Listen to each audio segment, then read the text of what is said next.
Hristos Voskrese! Hristos Voskrese! U danima, draga braći i sestri i oci časni, kad proslavljamo vaskrsenje Hristovo i pobjedu života nad smrću, Gospod nam daje radost na radost u ovim danima, a ta radost i blagodat koja se umnožava jeste u liku svetitelja koje proslavljamo i koji su proslavili i svjedočili svojim životom raspetog i vaskrsloga Hrista.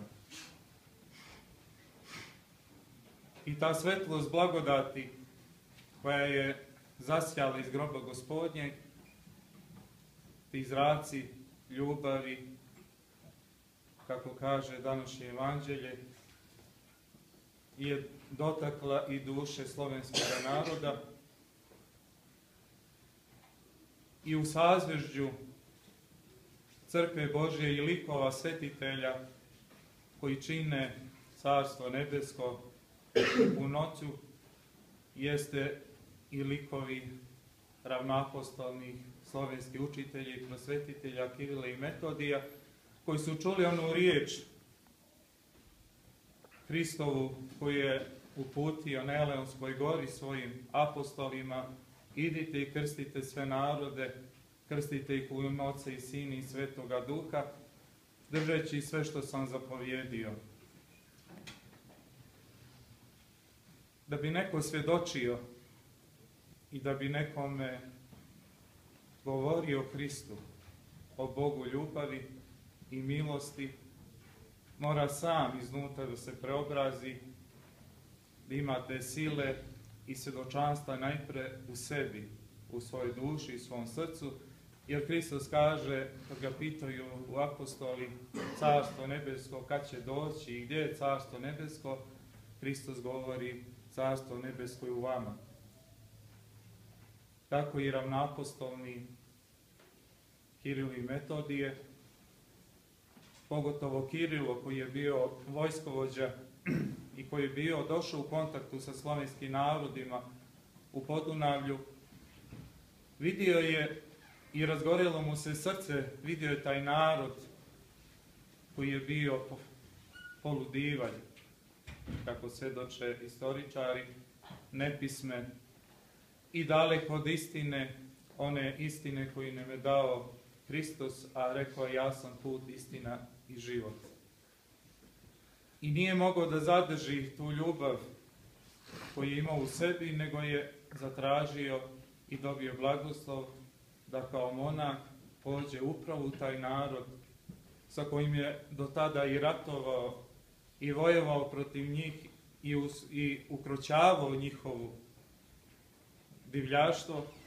Želio je da podijeli i da tu radost blagodati i svjedočanstva sile Hristove i vaskrsenja njegovog. I zajedno sa Metodijem upravo je sav svoj život posvetio toj misiji crkve, a to je da ih krsti u ime Oca i Sina i Svetoga Duha i da nauči ih nauci Evanđelja, Hristovoj nauci.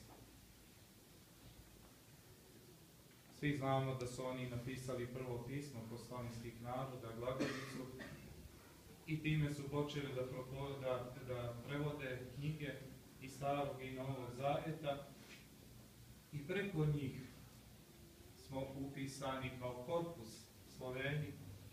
u ostale civilizacijske narode onoga vremena, pogotovo istočnog, Bliskog istoka, ne samo Vizantije koja je bila tada, nego znamo da je bila i Persija, znamo da postoji Egipat, i slovenski narodi upravo su svoje mjesto dobili zahvaljujući Kirilu i Metodiju. Svoje mjesto je najprije u Carstvu nebeskom, pa i ovdje na zemlji dok bitišemo. Ovom prilikom želim da čestitam i našim ocima, arhimandritima, igumanu Metodiju i Kirilu, na imendanu i na danu monaškom koju oni su primili, da svjedoče i da idu koracima upravo svetih slovenskih učitelja i prosvetitelja Kirila i Metodija, I zaista su na mjestu ovdje, jer mitropolija sama i čivo Svetog Petra je kroz vjekove svjedočila i misionarila i svjedočila raspetu i vaskrslog Krista. I Bog nije mogao na bolje mjesto da ih postavi nego upravo ovdje u mitropoliji, da svojim primjerom, svojim životom nastave ono djelo, sveto djelo svetih ravnoapostolnih Kirila i Metodija. Neka njihovim molitvama Gospod podari našoj braći i svima nama snage i kreposti i te radosti u našim dušama, da bismo mogli da svjedočimo Boga našeg, Svetu Trojicu, Oca i Sina i Svetoga Duha, sad i uvijek i u vjekove vjekova. Amin. Hristos